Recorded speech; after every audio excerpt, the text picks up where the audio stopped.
Hi friends, అస్సలాము అలైకుమ్, నమస్తే. అందరూ ఎలా ఉన్నారు? Welcome to my YouTube channel Begums kitchen.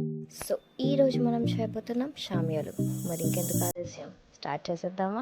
షామియాన్ కోసం ముందుగా ఒక మీడియం సైజ్ ఆనియన్ని కట్ చేసుకొని ఉంచుకోండి. ఒక పచ్చిమిరపకాయని కూడా చిన్నగా ముక్కలు చేసి వేసుకోండి.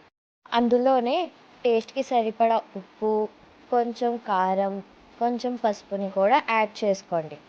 ఇప్పుడు అందులోనే కడిగి ఉంచుకున్న రొయ్యల్ని యాడ్ చేసుకోండి. యాడ్ చేసుకొని బాగా ముక్కలకి మసాలా అంటేలాగా బాగా కలుపుకోండి. కలుపుకొని కొంచెం వాటర్ని యాడ్ చేసుకోండి. యాడ్ చేసుకున్నాక ఇప్పుడు స్టవ్ ఆన్ చేసి కడాయి స్టవ్ మీద పెట్టేసుకొని ముక్కలు మొత్తం నీరు మొత్తం పోయేంత వరకు బాగా వేయించుకోండి. ఇలా ఫ్రై అయ్యేంత వరకు ఉంచుకొని ఫ్రై అవ్వగానే స్టవ్ ఆఫ్ చేసి చల్లారడానికి ఉంచేయండి. రొయ్యలు చల్లారే లోపల ఒక మిక్సీ గిన్నెలో శనగపప్పు, 1 కప్పు శనగపప్పుని వేసుకొని మంచిగా గ్రైండ్ చేసేసుకోండి. గ్రైండ్ చేసుకొని ఒక బౌల్లో ట్రాన్స్ఫర్ చేసుకోండి. ఇప్పుడు అదే జార్లో వేయించి ఉంచుకున్న రొయ్యల్ని యాడ్ చేసుకోండి. యాడ్ చేసుకొని అందులోనే కొంచెం అల్లం వెల్లుల్లి పేస్ట్, కొంచెం గరం మసాలా, కొంచెం ధనియాల పౌడర్ని కూడా యాడ్ చేసుకొని ఇది మంచిగా మిక్సీ కొట్టేయండి.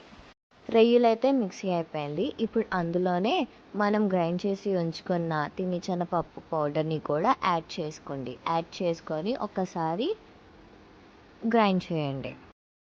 ఇలా ముద్దగా అయ్యేంత వరకు గ్రైండ్ చేసుకోండి. ఒక డో లాగా ప్రిపేర్ అవ్వాలన్నమాట.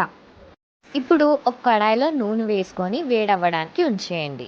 నూనె వేడయ్యే లోపల షామియాల్ని ప్రిపేర్ చేసేసుకొని సైడ్న ఉంచేసుకోండి. నూనె అయితే వేడైపోయింది.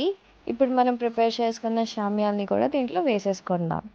వేసుకొని గోల్డ్ కలర్ వచ్చేంత వరకు బాగా వేయించుకోండి. గోల్డెన్ కలర్ వచ్చేంత వరకు వేయించుకోండి. ఇలా గోల్డ్ కలర్ రాగానే దీన్ని తీసుకొని పక్కన ఒక బౌల్లో ట్రాన్స్ఫర్ చేసేసుకోండి. అంతే, మన యమ్మీ షామియాలు ఇస్ రెడీ. వండండి, తినండి, ఎంజాయ్ చేయండి.